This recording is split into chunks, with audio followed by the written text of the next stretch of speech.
15 years, the damage that load shedding has brought to this economy has been incalculable. The death toll from the recent floods in the South African province of KwaZulu-Natal has risen to 49. After a fairly subdued night, the Knysna fires have begun to grow again. We begin tonight with a nation already on edge in the coronavirus pandemic as protests turn violent. London's burning and no one seems able to bring it under control. You're listening to Off-Grid Survival, South Africa's first prepper podcast. And we are your hosts, Brett and Ben. Good morning, Brett. How are you today? I'm not bad, dude. I'm busy recovering. I had a unfortunate emergency hernia operation last week. That's why this podcast is going to be coming out a couple of days late. And what did you do? I was actually helping somebody. We had a gentleman at work that had a heart attack. Okay. And I was running around helping with CPR and helping the medics get equipment and stuff like that. And I felt like I had a stitch. And later that evening when I got home, I realized that it was a little bit more serious than that. And yeah, I had popped an umbilical hernia. Not fun, but it shows the importance of keeping fit. Because if I was a little bit more fit, I don't think this would have happened. Was it the CPR or helping the guy, or just the running around that caused it? Yeah, I'm not 100% sure whether it was actually performing CPR or if it was me running around like a headless chicken, having to get equipment and get cushions and extension leads and that sort of thing. I will say one thing that unfortunately the person did not make it. Yeah. We worked on him for nearly an hour, myself and qualified paramedics. The fire department in our town, those guys deserve gold medals, all of them. Yes. Because they really put their training to the fore. They are unfortunately so poorly equipped. Yes. That we had to get a defibrillator from a private source because they don't even have one themselves. Yeah. And our town is so small, we don't have an ambulance station. So it took 40 minutes for the ambulance to get to us. So that's why they worked on him for so long, because as first aiders, because they're not medics themselves, they can't make the call. Yes. So only the ambulance crew can make the call. Mm. I will say one thing. I've been, as we've discussed with Walter and stuff, I've been doing first aid for many, many years. This is the first time I've had to do CPR on a person. Full on. And it is very different doing it on a real human being than it is on a mannequin. Yes. Yeah, it was obviously not pleasant, but I've recovered from that. And then I found out that I'd injured myself and I ended up in hospital myself. So yeah, I had a very brief stay in hospital, had the quick op, and I've been off for 2 weeks now with recovery and not allowed to do any heavy lifting for another 6 weeks. That sounds like a nice holiday. It would have been a nice holiday if I had been allowed to do anything, but I couldn't even mow the lawn because I can't do anything that's going to engage my core. Yeah, you've missed a couple of camps. Yeah, nice hangouts. You had a camp on the weekend that I was meant to go on with you guys, and because of the medical condition, I had to stay at home. So how was your camp? It was 12 o'clock nights, 5 o'clock mornings type of camp. So normal. Yes. So you come back in for the weekend and you recover. Yeah. No, I was stuck at home playing Xbox. So sorry about that. Sorry I couldn't make it. Not a problem. We missed you, but yeah. So I heard. Yeah. Our thoughts go out to the family of the guy who passed away. Yeah, definitely. And it's tragic. But in saying that, what did you learn? What was your biggest takeaway besides fitness and not getting another hernia? What was your takeaway from that event? Training is incredibly important. I knew what I was doing, luckily, but there were people around me that were even more qualified. And as soon as they came on scene, I let them take over. Yes. I'm not a hero. I did what I needed to do till the guys that know what they're doing with the correct equipment got on scene. And then you let them take over. Help where you needed. I did things like hold a drip. Yes.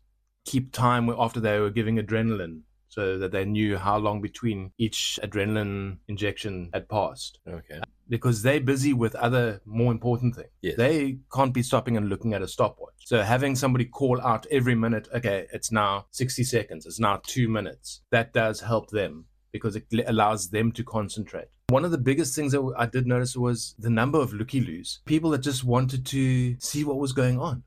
Yeah, people have a morbid fascination with And death. we actually struggled to keep people away from the scene. People pulling out video cameras and filming, or pulling out cell phones, should I say, and filming. And we had to ask them to delete footage because the guy's wife was right there. Yes.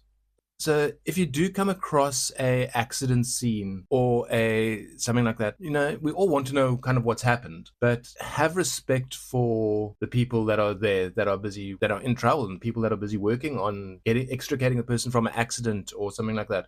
Don't go and take photos and then post them on social media. Yeah. Because family might not know that something's happened. The next thing they see it on Facebook. Yes, I understand the people's desire to take photos of stuff, because I'm also one of those people that like to document things. Yeah. But on the same side, like you said, don't post it. It's not your information to share. Yeah. If you have it for yourself, or you're going to be sharing it with authorities, oftentimes at an accident, if you're first on a scene, you take photos of everything around. Yeah. Because as soon as people arrive, the scene changes. Yeah, but that's very different to somebody taking a video and then sharing it with all their buddies on WhatsApp, going, "Oh, check what just happened." Yeah. We do have a bit of a morbid curiosity about things, but just think before you post. Yes. Now the service announcement is done. With all your time sitting at home, have you found a topic we can talk about? Well, we're on episode 11, so I thought we would go back to something that we chatted a bit about in episode 1 when we were talking about the rule of 3. Yeah. And that's probably one of the most important things out there, and that's water. So I think what we will do for this episode is we will talk about different types of water, different ways we can store water, and different ways we can clean water. Yes. So yeah, let's crack on. So there's an old mariner's saying that goes, "Water, water everywhere, and not a drop to drink." And in an emergency situation, I think that is quite an apt saying, because in a earthquake or a flood scenario, your general water that you will get out of the tap could be contaminated. Your groundwater could be contaminated, especially in a flood scenario. Yeah. So many diseases and stuff like that happen during floods, cholera and diphtheria and other diseases like that. And having clean, potable water is essential in any survival situation, whether it's a bug in or a bug out situation. Yeah. Well, I mean, coming back to that phrase about the not a drop to drink, that was said more about being on the salt water, Yes, not being able to drink something. But with the way things are being polluted nowadays, we are getting to a point where natural clean drinking water is getting harder and harder to find. So we have to be more and more prepared to filter and clean our own water. Very much so. Like even our municipal drinking water, there's so much stuff added to it nowadays that, it's all done with our best interests at heart. Debatable, I know, but it's chlorinated, it's filtered. Whether your area puts fluoride in or not, that's another debate for another day. But you can still filter out that water. We've had water here in our taps. I don't drink the tap water in our town. Yeah. I buy reverse osmosis water that I refill at the little filling station that we've got in town. And I will drink that, but I will not. You can drink the tap water, but I've had it where just taking a shower and the water smells funky. I'm not going to drink that. Yeah. The municipal water very much depends on whether the guy there was doing his job or not. Whether he was awake, yeah. Yeah. And years ago already, I stopped drinking tap water in Eisner because I lived on a farm and the water came straight out of the mountains. Yeah. So it's not spring water, so it's not crystal clear. It's got that weird tea color. The tannins from the fenbos, yeah. And because of the higher acidity, nothing grew in it. Okay. So I would take that unfiltered, full of 5-liter bottle of water and leave it. You can leave it for a month. Okay. And after a month, you give it a tap. Nothing is floating in that water. There's nothing growing in it. Neisner water, you fill a 1-liter bottle of water, let it stand overnight, and the next day you tap it and you can see the blooms of algae moving around inside Wow. Okay. And that's when I decided, you know what? I prefer the Tiluking River water. Yeah. So in Niza River, upstream a bit, we drink it straight as is. We don't even bother filtering it. I remember as a kid going to the Cedarburg, going hiking, and literally getting down on your knees and drinking water straight out of the river. Yes. And it is the sweetest, clearest, nicest water you will ever drink. Like, I don't know how, there's no way of describing it. Flowing through the shale band and flowing through the plants and stuff like that. Yes. It gets a natural, almost sweetness to it. And I could do that any day. I wouldn't do that at lower elevations. That was higher up in the mountains. Yeah, in South Africa, we're very fortunate. We have got a lot of streams we can drink out of. From what I've heard in America, a lot of the streams you don't want to drink out of because where they have wolves and bears, the feces contains something, and it's actually a bacteria that you can get, and it'll never leave you. Parasites and stuff. Yeah. So it's more dangerous. They have to filter everything. So they're very much used to filtering their water. Yeah. So I think what we'll do today is we'll break this down a bit into different types of water, then different ways of storing water at home and for a bug out situation, and then different ways of cleaning water. Like I said, I've been off for 2 weeks. I've been watching a lot of YouTube videos. I saw some really cool stuff. Yeah, and we'll get into it. So different types of water, I think we can pretty much break it into two broad categories. We've got clean water and we've got dirty water. But just because water is clean doesn't mean we don't have to further clean it or filter it. Yeah. So from that you can look at it as natural water and let's say cleaned or purchased water. Or filtered. Filtered water, yeah. So with your natural water, like we were saying just now, rivers and streams, springs, certain types of boreholes, depending on their depths, if they get down to the deep aquifers and stuff like that. Rainwater, rain collected water, and then dams. They have their own issues, but generally the water is considered clean as long as they've got a balanced ecosystem. So you don't want to drink water from a body of water that nothing grows, because the odds are that's contaminated. Yeah, or it might just be that it's a muddy bottom, like a clay bottom, and the water looks like chocolate milk, Yeah. It's a lot of extra work to clean that. And like Brett said, just because it looks clean doesn't mean it's safe to drink. What we're identifying now is clean versus unclean. So it's how much more filtration and steps you're going to have to take to get to clean water. And after it's clean water, then you look at how do you sanitize it? Where do you boil it? Do you use a chemical or however? But a lot of us, if we don't know what's upstream like you go to a river and it's crystal clear, but there might be cows up the river, there might be people up river. There could be a dead animal in the water, but the water still looks clear. And you don't want to get any bacteria or parasites which travel very easily and vast distances in water. And when we say upriver, we're not just talking 500 meters upriver, we're talking kilometers upriver. There could be anything. We've all seen how quickly pollutants can spread. Like one drop of oil, take a drop of oil into a body of water, how that single drop of oil can spread out till it's so thin, but that water is now contaminated. And what's nice about the clean water, whether it is contaminated or not contaminated, but need purification or not, you don't have to use your old stinky socks to get all the muck out of it, and add a extra special personalized flavor to the water. You can take that water as is and boil it. Yes. And then your water is safe to drink. Whereas with dirty water, I mean, if you do gray water or black water, which is sewage based, or any other polluted water, or even a natural water that is dirty. So whether it comes from a borehole, a river, an estuary, like we have salt, seawater, dams that are like chocolate milkshake looking, all of those things, you have to have a lot of extra steps to get to a point where you can just boil it. Where it's safe to, Yes. Yeah. Salt water is a different type of cleaning that you need to do. It's not just filtration. Sewage, stay away from unless you've got specialized equipment. Yeah, and unless you really in one of those places where that is literally the only water that you can. So there are areas in southern Africa. I know in Namibia there's a town where they've got no groundwater at all, or very little groundwater. Yeah. So they either have to bring it in by truck, or they've got a system where they actually take the waste water. Yes. And they then process that through all sorts of methods to get water that is safe to drink. Also on something like the International Space Station. Yes. Sometimes you've got up to 15 people staying on board that. They cannot take fresh water up for those guys every week. Yes. So all of their wastewater is reprocessed and is safe to drink. So there are ways out there of doing that, but they're highly technical and you generally need specialized equipment. And for us as your basic preppers, we're not going to have that type of equipment or necessarily the power to run specialized equipment. Yes. Well, the thing is, there's the long way around, like a lot of municipalities do. They'll take the black water and they'll let it sediment, run it through shell banks, let it run through, it looks like a river, but it's got plants and stuff that filter out all the organics, the nitrates and stuff like that.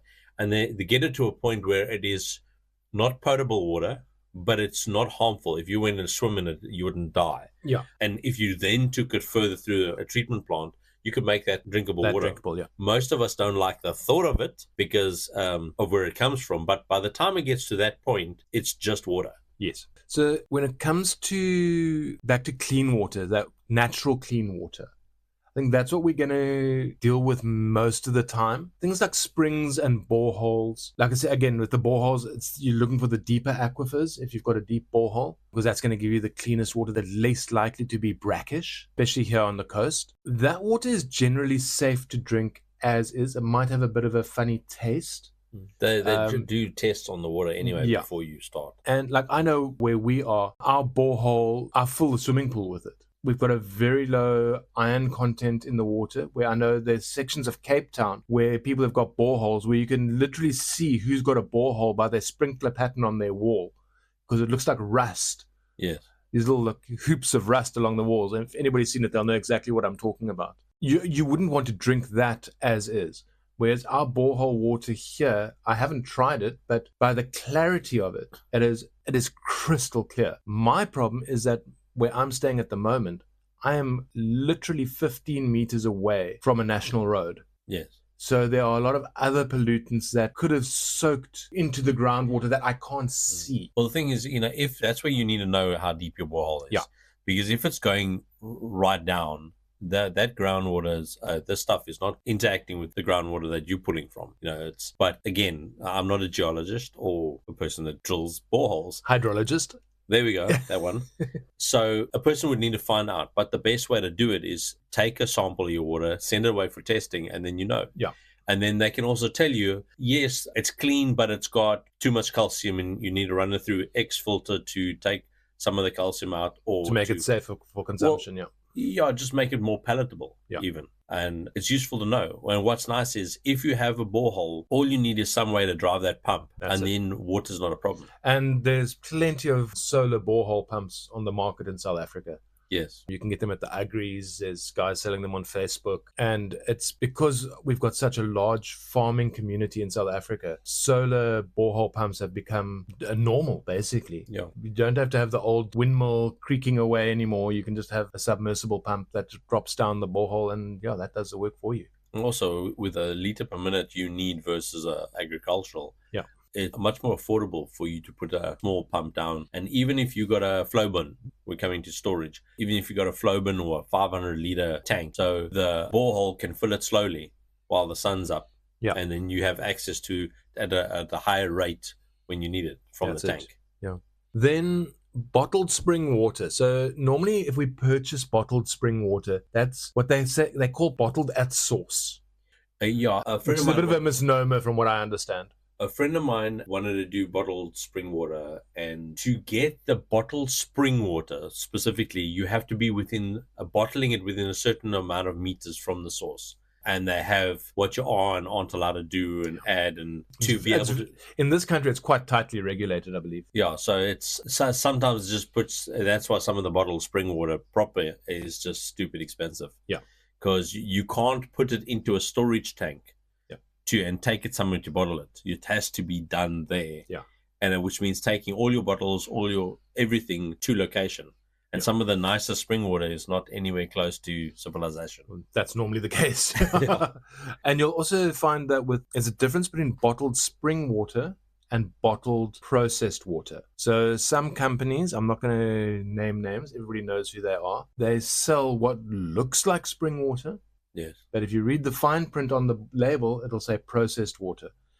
That is literally municipal water that they've then filtered, if you're lucky, and put in a bottle and are selling for the same price, sometimes a bit cheaper than your spring or mineral water. Well, the normal water you can buy, you go to the refill taps and stuff, is basically run through reverse osmosis. Yes. They strip everything out and they add everything back in at a predetermined quantity. Yeah. Because you never want dead water. You never want purified water, because properly purified water, distilled water, will strip the minerals out of you when you drink it. So it needs to go through a process where the minerals are added in. So even if you get these distills set up to purify water, it normally runs through some type of rock or something like that. So calcium and that type of stuff is added to your water, so that it doesn't affect you. Otherwise, you become the source, because osmosis. Things want to go from a high concentration to a low concentration. So check when you're buying water whether it's processed water or spring water. Then rain catchment. Sorry, just to come back to the bottled water. I mean, we say processed water like it's almost a bad thing, but no, I'm not saying it's a bad thing. It all depends what you're looking for. Coca-Cola, they do their brand of different water. They take water. Obviously, they can't run around catching drops of water, so you probably use municipal water. And they highly process it. They do it to where it's pure. Then they make Coca-Cola or Sprite or whatever else. Yeah. And then what they do is they have a separate line that just does bottled water. Yes. And my dad did a job for a brewery company, Transkai, years ago. And they used to sell carbonated water. Or actually, he used to get carbonated water. And it was part of their process. They added into the beer or something. I don't exactly know the process, but the water was purified first, so they killed everything in the water to make sure that only the yeast that they want is in the water. Yeah, because you don't want them getting bacteria in your yeast and changing your strain. Yeah. And so that water was awesome. I mean, it was amazing to drink, but it wasn't out of the river or out of a spring. Yeah. So the other is rainwater. And we're talking about clean water at the moment, but like rain can be clean roof or dirty roof. And clean roof is just a couple of leaves, whatever, go to the tank, settle down. Dirty roof is you got a flock of Egyptian geese that just love your roof, and that rainwater has to be dealt with quite differently. Yes. So now we're getting into talking more about, with rainwater collection, about storage tanks. Yes. So this kind of segues quite nicely into that. So with rainwater collection, you're not just going to stick your mouth at the end of the gutter and drink it when it rains. You could. I wouldn't recommend it. So generally in South Africa, there's a couple of different brands. There's Jojo tanks and there's tanks. There's quite a few that are around now that make these heavy-duty, high-density polyethylene tanks that are food-grade, safe plastics. You've worked with injection molded plastics. You know maybe a bit more about that than I do. Yeah, it's the guys use high-density polyethylene. It's quite a decent plastic for storage. There are arguments backwards and forwards about what releases what into the water, Yeah. So that's why bottles use I think it's PETG, and it doesn't release anything. Doesn't break down chemicals, yeah. Yeah, at least BPAs into the water. Yeah. So each person must do their due diligence to what they're buying and what they would accept out of a storage tank. Yeah, so on any container that you get, any plastic container, on the underside of the container will be the maker's marks, generally. Or it might be on the side of the container. Or recycle marks, too. Yeah. So you will find it looks like a triangle made from arrows, like the recycle logo kind of thing, with a number inside it. And sometimes underneath that will be a couple of letters. The ones I got written down here are HDPE. So that's high density polyethylene. And the numbers 1, 2, and 4 are the ones that are considered food grade safe and good for storing water. That's considered the best for long-term storage of water from the research that I've done. Yeah. And it's also, you got to look at the water that you're storing. Is it clean? Has it been filtered? Has it been sanitized? Properly de-whatevered. So if you storing water to drink, like out of a bottle, storing it in proper Plastic bottles. proper plastic bottles, like drinking bottles and stuff, is better, especially if it's got a higher acidity. If you storing water off a roof from rainwater or borehole or river or anything like that, you accept that you're going to be processing it further. That's it, yeah. And you also look at what type of contamination you're putting into your tank changes what filtration you need afterwards. Yeah. And you can get the filters that take almost everything out, plus the biological aspect of whether it's viruses or bacteria takes all that out. But you don't know if it takes chemicals out. You're talking about living next to the national road. Yeah. So now you get birds that sit on your roof, you get leaves that blow into your gutter, you get all types of other things. Heavy metals from the exhaust gases, exactly. that sort of thing. And so catalytic converters breaking down, you got tires, dust, you get all that type of stuff. And so then you got to look at what type of filtration you need before it goes into your tank, okay? And then what filtration you need after it comes out of your tank. In the gutter side of things, you get a device that adds to your downspout before it gets to your tank. To your tank, that actually, when it starts raining, everything goes into this device, and when it gets to a certain level, it actually dumps everything out. Okay, so all the leaves and everything will be. Yes. It basically flushes the system. And it's it's the first catchment actually gets discarded, and then it starts flowing into the tank. Okay, I haven't seen one in my hand, so I don't know exactly how it works. Okay. What some people do is they will put say they have a 5,000 liter tank. They put a little 500 liter tank ahead of it, or a flow bin or something like that, or one of those blue 200 liter drums. Yeah. Everything flows into that. So everything heavy stays in that. And then it flows into your tank. It flows out, The problem is any aerosol, not aerosolized, but like dust particles from cars and stuff like that, heavy metals, they will be suspended in your water. In the water. And so if you're doing proper storage and treatment, you might need to have a second 5,000 liter. So everything goes in your first 5,000 liter, then it gets pumped into your second 5,000 liter, it's shut off, and then you treat that 5,000 liter with flocculants and whatever else you need. But again, there's people that specialize in how to purify water. So JoJo tanks, for instance, this is just one that I know. They sell a complete solution. So you don't just have to buy a tank from them. They've got the know-how and the equipment to set you up properly, that they can come in and they can tell you, okay, you need this, and this, and that'll then give you safe drinking water. Yes. Or water that's just going to be used for gardening or whatever. So when it comes to something like that, make sure you speak to experts in their field. Speak to the guys that make the stuff. Speak to the guys that work in the department at your builder's warehouse or build it or whatever. They've had generally training from the manufacturers. Yeah. And do your own research as well. Go online, go onto their websites, compare different brands and that sort of thing. So that's great for bulk storage of water, but not all of us can afford a 10,000 liter JoJo tank, as much as some of us would love to have. So other ways of storing water, especially for a beginner prepper, is literally buying 5 liter bottles of water. Yes. And everybody always goes, well, how long can you keep that? So from everything that I've been able to find out, if you're buying a sealed bottle of water, if you look on that bottle, it has an expiry date. Water itself doesn't expire, but after a certain amount of time, even those bottles will start leaching a bit into the water, and you will get, it won't necessarily be poisonous, but it'll have an unpleasant taste. Yeah. And the general rule of thumb there is 12 months from manufacture. So from bottling, 12 months, that's the kind of time frame you want to keep the water. I was speaking to a friend of mine last night. She works for one of these water refill companies. If they do water on site, they seal the bottle themselves. They guarantee it for 6 months. If they refill a bottle for you, they don't even guarantee it for 2 months, because they don't know what you've done to that bottle, how you've stored the bottle. Yes. They're also very strict about what type of bottles that you bring in. So you can't come in with an old Oros container or a milk container, because it's the wrong type of plastic. Yeah, also, and it's not safe.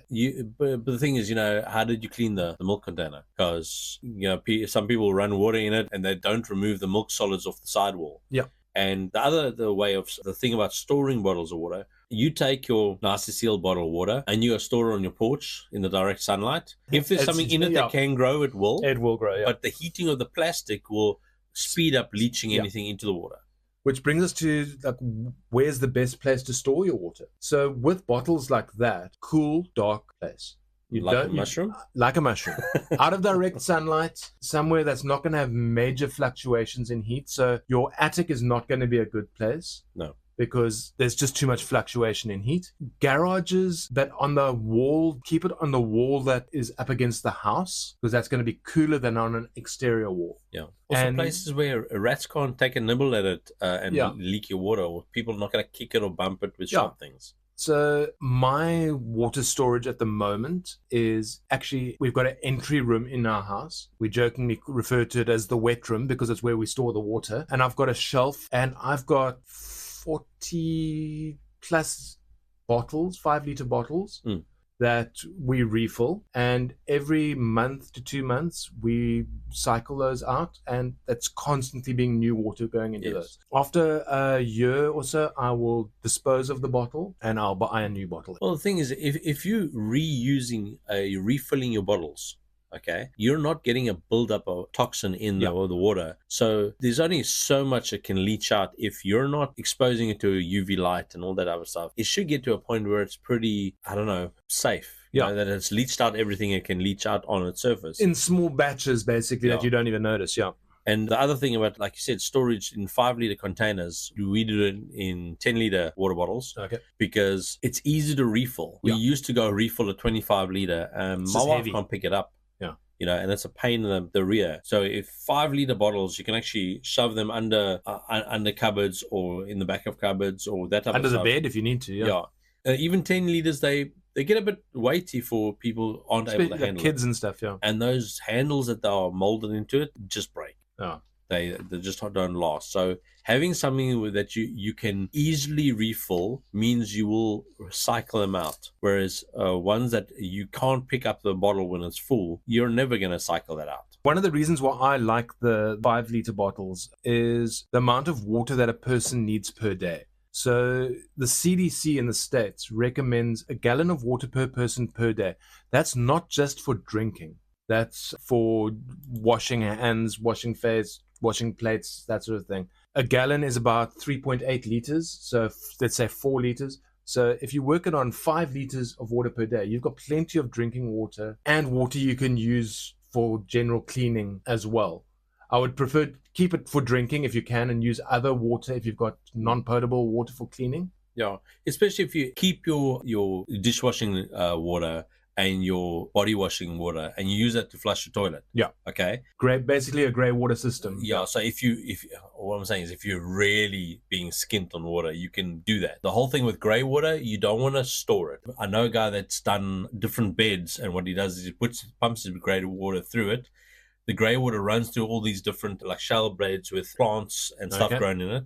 And when it comes out the other side, it's in a place where all the soap suds, the bits and pieces have been removed. And so it is safe enough to store because it won't go mank straight away, Yeah. And then he uses that in his garden to water the garden. Yeah, well, I remember Cape Town within the last 10 years had a major drought where we were on water rationing. And for a major city like Cape Town to have water rationing is quite a serious thing. People were literally putting buckets in their shower so that when they showered, they were catching all that excess water. But then they were using that to fill toilets and that sort of thing, which is fine. What some people were doing, they were getting those 200-liter barrels and they were storing that water because they thought they were helping. And all that ends up happening is you've got, like, as you said, you've got soap, you've got dead skin, you've got all sorts of stuff that's now in there. And that water it's contaminated. There's no way you'll ever get to a point where you'll be able to drink that. Or I suppose if you could filter it and everything, but as a normal person, you're not going to be able to drink that water. And it's after a while, it really starts to pong. Yeah. And the only thing that water is good for is just throwing it out. And then you've got to scrub that barrel. You've got to use bleaches and stuff to sanitize the barrel. Yeah. Just to make it useful again. So if you are going to use a grey water system, again, there's plenty of research that's been done in South Africa about the best ways of running it. Whether you just have it going straight out onto your garden to water your garden, whether you bucketing into your toilet system, that sort of thing. But yeah, just do your research. Like I said before, I was born in the Transkei, and I was born in Butterworth, Itua. And in 1985, they had a flood that wiped out the sewage plant. Yeah. So no water purification. Yeah. Okay. And so we had quite a while on the one side of town that we were, because it wiped out the bridge with the main water pipes across to our extension. Okay. And so we used to collect rainwater in baths and buckets or whatever. And then you do the bits and pits, the 2-liter ice cream container. Yeah. And you stand over it and you start with a face cloth and you start on your face and you work your way down. Work your way down. And that was the only way to really do anything, because you didn't have enough water at all. There wasn't water. And there's nothing that safe to drink. The rivers weren't, the river wasn't safe to drink or utilize. So that's how we used to do it. And so you can get away with a little bit of saving water. The saying is, if like your toilet, if it's yellow, let it mellow. If it's brown, flush it down, you know? And if you go that route, you can save a lot of water in an emergency situation. Most like municipal sewage lines and stuff actually need the flow of water to keep the lines clear. So being super skint with your water might actually back up the sewage systems. Well, that was actually a problem that they had in one or two suburbs in Cape Town, where people were being so cautious with their water conservation that, as you say, the sewer lines weren't being flushed properly. And that ended up causing a pest problem, because now you had rodents and cockroaches and stuff that were not getting flushed out of the system. Yes, and had too much to eat. Yeah, and they were literally, the municipality was literally saying, guys, please actually flush your toilet occasionally. We need to keep the system going. They also, on the septic side, they need the liquids to be able to work in all of the stuff that they need. So they can't just have a dry mass in the sewage side, the sewage farm, Yeah. So, okay, let's get back to containers quickly after that segue, or that short lift. Okay, so after that bit of a tangent, let's get back into containers quickly. So we're talking about different types of plastics and other types of materials. So a lot of people are saying glass bottles are great for storing water. In olden days, they used to use ceramic for storing water. Guys, plastic bottles are fine as long as you use the right type of plastic. The problem with using any type of glass or ceramic is that if you're in a disaster situation, say for instance an earthquake, glass bottles are going to break. If they get hit. Okay. Glass is also heavy. It's a lot harder to transport. It generally breaks very easily. When it comes to using plastic, use, as we said, the correct type of plastic, but also try and get thick plastic storage bottles for your bigger bottles, your 20 liters plus. You want it to be opaque. You don't want sunlight to penetrate through, because bacteria and algae and molds need sunlight to grow. And that's where a lot of your problems will come in. Never mind the leaching of chemicals into the water. Yeah, the other thing is with like water, we were taught, and we still practice in our hikes and stuff, that you don't walk past water. Yeah. So we were taught, and are still being taught, that if you take 2-liter Coke bottles or 2-liter water bottles, that, the normal drinking water, when you're finished and you come across that dodgy looking water in a cow trough, or stuff that looks like it's a witch's brew in a puddle next to you fill your water Fill it up. But if you got these fancy stainless steel things and whatever else, you're going to have to clean it. Yeah. It's not disposable. Yeah. So, and the whole idea of the mentality about it is, you don't know, even if you have got a map that says there's water, you don't know if where you're going has water till you arrive there. So if you finish a bottle of water, you fill it with something that you can filter out later. If you need to. Yeah, if you need to. And so you get into a thought process of, every bit of water around you has various levels of needing to be cleaned. Yeah. Ideally, you get to a place where you could just boil water, but don't walk past the dodgy water. No, definitely. Water is essential for life, and in the rule of 3, you can go 3 days without water. At 3 days, you're already going to be dehydrated.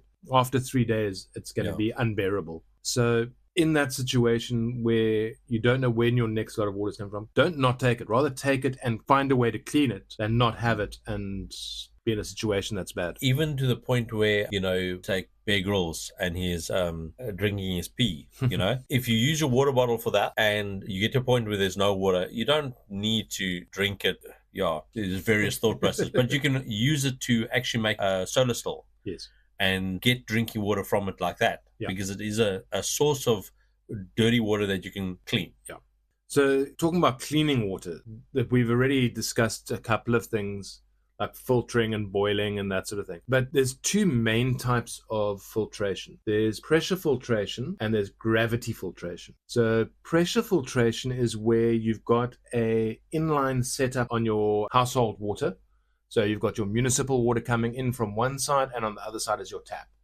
And you'll have a set of filters, normally 3 filters. You'll have a pre-filter for taking out larger particulate matter, and you'll have maybe a charcoal filter and then a ceramic filter. But that relies on the pressure from the municipal water to get through to your tap to make it suitable for drinking. And also presupposes you starting off with relatively clean water. Yes. So, like I said, it relies on the municipal system working. Yes. As soon as the municipal system shuts down and there's no longer any pressure in your taps, and anybody that's had a burst pipe in their road knows how quickly that can happen. So, yeah, you've got a filter system on your tap. You've got drinking water, but now the pipe bursts and you've got no stored water. That's an issue. The flip side is, as well, you have a burst pipe and you have uncommonly awesome response from your local municipality, and it's fixed within an hour. And the first lot of water comes through is dirty as anything. Yep. You got to change your filters. You got to change your filters because the mud and everything else comes through, and it's that's why they have I think they put the pre-filters on to take out that larger particulate matter. But even then, you're going to gunk up your filters. Yeah, your finer filters, the stuff that goes through your pre-filters messes up your other filters. Yeah. And that's why sometimes they got really big filters. Your pre-filters are big, and so you might have a particulate filter and then 100 micron filter, and just to get all your, even the finer stuff out. And then the later filters might be smaller, but they are a lot finer filter. And then depending on what you're filtering out, you have your charcoal and your other filters. So there's different types of these filters, as we've said. You get reverse osmosis and that sort of thing as well. Which they're also pressurized filter. Yeah, but that's also pressurized filter. But you can get them for home use now, not just for big commercial installments.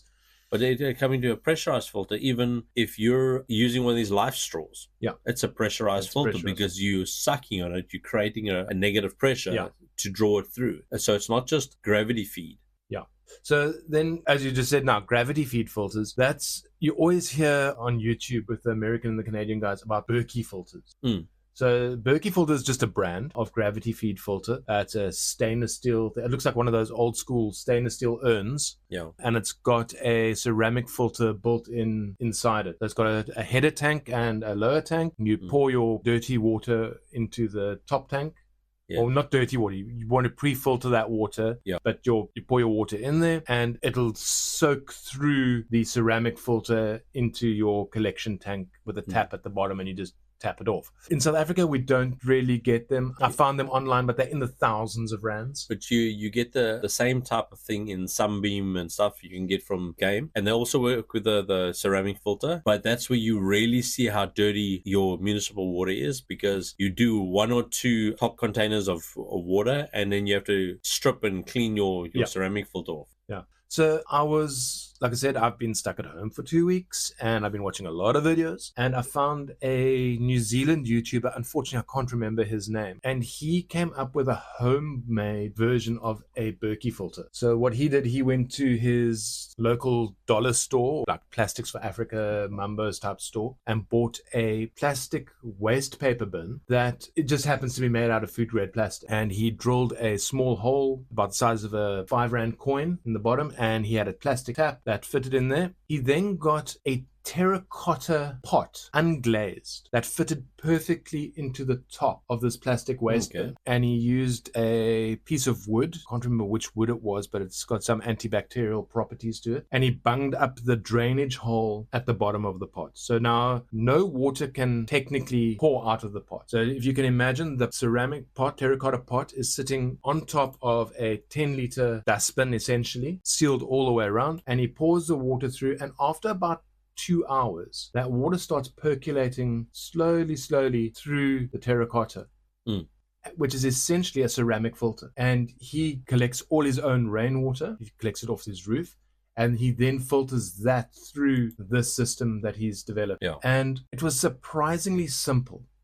There was no fancy layering of straw and charcoal and all these other things that we learn in survival schools. It was a very simple and effective system that I actually now want to go and test. And I just need to see if I can find the equipment, and I'm going to try and build one for myself, and I'll come back to you and let you know how it went. I've also seen, you're talking about the wood, where guys use a 2-liter Coke bottle, one at the top, one at the bottom, or just one cut, at a strategic point, and they use a branch of a tree. Obviously not a tree that got bad stuff in for it. And they cut the branch, remembering which way the leaves are. And then they shape it and they shove it into the bottom of the bottle. So when you put some grass in or whatever in the top to do your major filtering, so you can layer it a bit, they pour water in, and what happens is the water goes through the tubes the branch has a way of transporting capillaries, basically, to transport the water out. And it purifies the water. It removes a ton of everything. I can't remember exactly everything it removes, but I think even to the point of viruses and bacteria. And depending on the wood, some of them have antibacterial properties anyway. And then it drips out to the bottom. And so the part of the bottle that you cut off is now the cup that it's dripping into. And that's an easier way to filter your water. That's quite an interesting one. It doesn't help if you're in the desert. That's where your solar stills and stuff. And I saw from a desert. I saw one years ago where one of the Namibian towns against the coast, they obviously have no water, and it's really difficult to desalinate water and energy inefficient. And what they've done is built giant nets. Collection nets. And the mist collectors. They got a fog that comes in off the sea, and it rolls in, and this just collects the little droplets of water, and it all goes into a gutter, and then it runs down to the town. So I believe they do that in Argentina as well, up in the high desert. They've also got a mountain mist that they get, and there's literally entire communities that harvest mist. And it's amazing how much water you get of it. Ask any person that has a little bit of dew on their tent.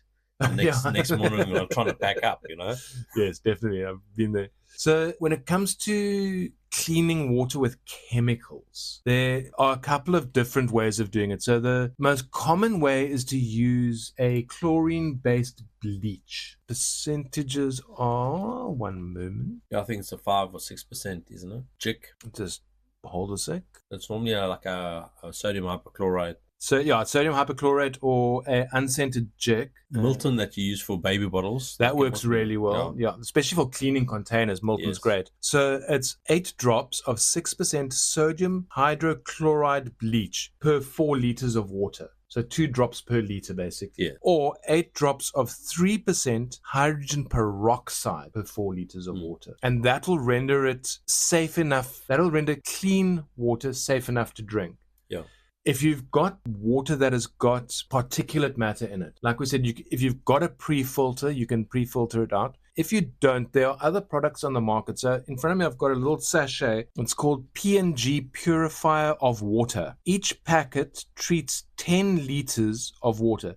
This is a little 4-gram sachet. So it's a little bit bigger than a sugar sachet. And it's got 2 chemicals in it. One of them is a flocculant, and one of them is basically a chlorine bleach. So what the flocculant does is you pour this little sachet into your 10-liter bucket of water, stir it around, and then you leave it for 5 to 10 minutes. And what will happen is all the particulate matter will gather together and it'll sink to the bottom from this other chemical that's in there. You then take that water and you tap it off. You pour it from the top, leaving the sludge at the bottom, which you then dispose of. And then you would leave it for about another 20 minutes or so for the chlorine bleach to actually purify it properly. Yeah. And then what I'd go one step extra is that I would then aerate the water by pouring it from one container to another, just to get some of that chlorine to evaporate out a little bit and give it a bit more nicer flavor. Yeah, the chlorine, if you open the container and just let it... It will evaporate out itself, The one thing you mentioned was hydrogen peroxide. Yeah. Now, I know that hydrogen peroxide's got a shelf life. It likes it actually stops working. It breaks down. It physically got a shelf life, not the one of best before shelf life. Yeah. It's a half-life, basically. Yeah. And so it becomes less and less effective. Yeah. Whereas if you got Jik, I don't know how long it'll be. I mean, I suppose you can, if it smells like chlorine, and you could use it. I think as long as the container has been sealed and you're opening a new container to start using for the process, don't use something that's been sitting in the back of the broom cupboard for the last 3 years that you opened once and never sealed properly. Well, except if you're in a zombie apocalypse and you just happen to find something, and those scenarios are the absolute extreme. Yeah. Look, there's always extremes, but what we talk about is more everyday. Yeah, the everyday things. Every day. So, like we said in the beginning, the main time where water is going to be a major issue is in a natural disaster setting, where there's flooding. Look at Durban. Even here in the Western Cape, there's been floods which have knocked out bridges so that nothing can get to people. You said yourself that you guys had, when you were younger, you had water mains knocked out and that sort of thing. And then, also when infrastructure just starts collapsing because of poor maintenance, which is something that we're seeing, unfortunately, on a more regular basis in South Africa. Municipalities don't have the funding or the know-how to maintain machinery. Yes. And the stuff is breaking down on a more and more regular basis, and there's nobody to fix it. And it can take a week, 2 weeks to get a station up and running again. Yeah. But when it comes to storage and collection, like water collection, say you have a natural disaster. Now you start collecting water for yourself, for your family. Fill bottles, close the bottles, mark them unfiltered or whatever you want to mark them. Don't leave them standing out, because the cleaner you can store it before filtering or cleaning, the better it for you. The longer it stands out, the more mosquito larvae and other bits and pieces and dirt and grime and whatever else goes in the water. The harder it is and the more you've got to work to get it clean. Yes. No, 100%. So in summary, this section is by no means an exhaustive encyclopedia of water and storage and cleaning of water, but it is a start for us. And I think what we need to do is revisit it with people that have done the municipal side of cleaning. That would be quite interesting, But also the practical outdoor... living in the bush. Yeah, living in the bush type thing. Yeah. So, definitely by no means an exhaustive episode this. There's plenty more we can cover on this. But like I said in the beginning, water is one of those things that is essential for life on Earth. Yeah. And it's just good to know in general practice, even for everyday use, how to store and look after and clean your water if need be.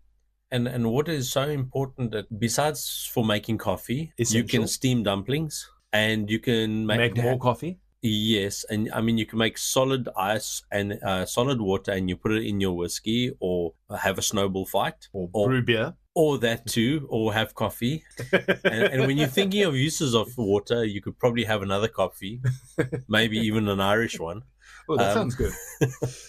So, but there are so many uses for water, and knowing how to preserve water. And even if you're the most staunch fossil fuel guy out there, and I'm by no means a huge conservationist, water is life. Yeah. You don't want to mess up air. You don't want to mess up water, because it keeps us alive. That's it, yeah. So I think we can call a close to episode 11. Yes. It's been good seeing you again. It's been wonderful seeing you. And we'll see everybody for episode 12. Yes. Cheers. Cheers. Have a wonderful day. Thanks for joining us on this episode of Off-Grid Survival. For more info and updates, feel free to follow us on Facebook and Instagram at Off-Grid Survival ZA. That's it for now. We will see you next time. And always remember, be prepared.